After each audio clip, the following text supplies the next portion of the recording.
dhalinyarada cuslaatay ee ku sugan magaalada Burco ayaa wareeg la magac baxay fududeen naftaada oo muddo bil ka soconayay garoonka Culus Stadium ee magaalada Burco ayaa la soo gabagabeeyay waxaana koob iyo abaalmarino la guddoonsiiyay xilkii finalka ku soo baxay wareegani oo kala ahaa Turkish Style iyo kooxda ku ciyaarta macallimiinta Burco iyagu ku guuleystay koobkani munaasabad kooban oo loo sameeyay soo afjaritaanka wareegani ayaa waxa ka soo qayb galay qaar ka tirsan xildhibaanada golaha deegaanka degmada Burco madaxda ururada arrimaha bulshada aqoon-yahano dhalinyaro ciyaartoyda iyo marti sharaf kale waxaana ugu horeyntiiba halkaasi ka hadlay gudoomiyaha garoonka Culus Stadium waxaana uu ka sheekeeyay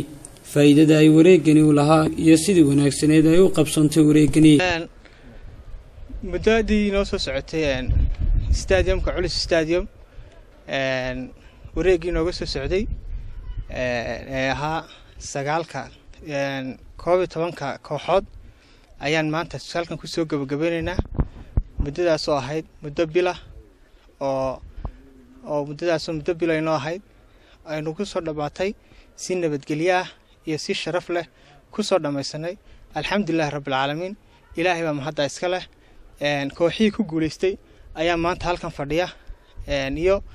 jaayisooyinkii aan guddoonsiin lahaynba inta halkan baanu insha Allah taala aanu ku guddoonsiin doonaa labada kooxood ee ku guuleystay waxa weeye kooxda macallimiinta gobolka Togdheer oo winariskii noqotay gobolka Culus Stadium wareegiisii ugu horeysay kuna guuleysatay taariikhdan ay u gali doonto kooxda laga guuleystay laftigeedana waa ganacsadaha weyn una ciyaaraan Turkish Style iyo waxaan kala guddoonsiin doonaa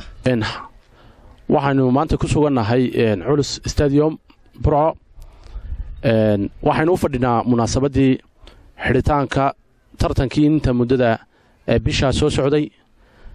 ay ka qayb qaadanayeen dhalinyarta aad ka weynaatay amba cuslaataan raahe ee ku sugan gobolka Togdheer geesta kale waxa iyaguna ka hadlay qaar ka tirsan xildhibaanada golaha deegaanka degmada Burco aqoon-yahano iyo madaxdii ururada arrimaha bulshada ee ka socday waxaana si isku mid ah uga hadleen faa'iidada ay leedahay ciyaartan iyo wareegyada noocan oo kala ah sida iskugu soo dhaweynayaan dhalinyarada iyo waliba isku xidhkooda waxaana hadaladoodii ka mid ahaa runtii waa galab wacan oo farxad leh in wareegga bisha soo soconaya maanta natiijadeedii ay qaadeen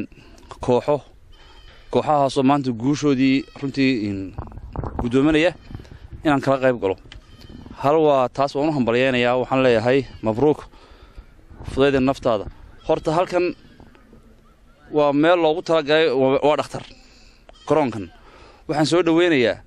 ganacsadayaasha noocaas oo kala ah ee runtii uu ka mid yahay Culus Stadium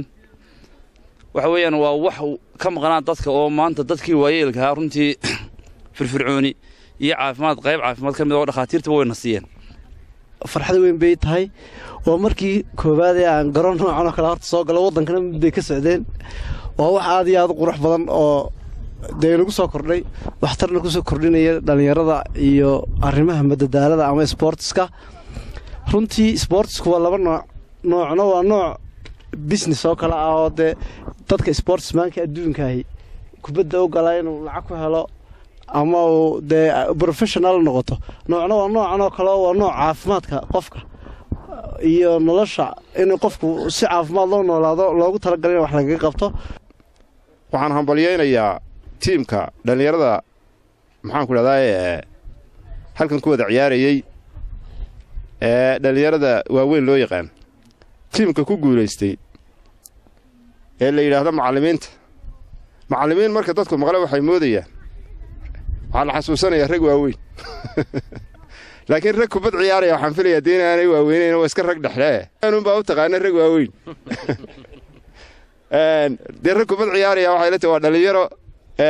qolada guuleysatay iyo kuwa dadaalay ee laga guuleystay labadaba waan salaamayaa aanu hambalyeeyo kooxda ku guuleysatay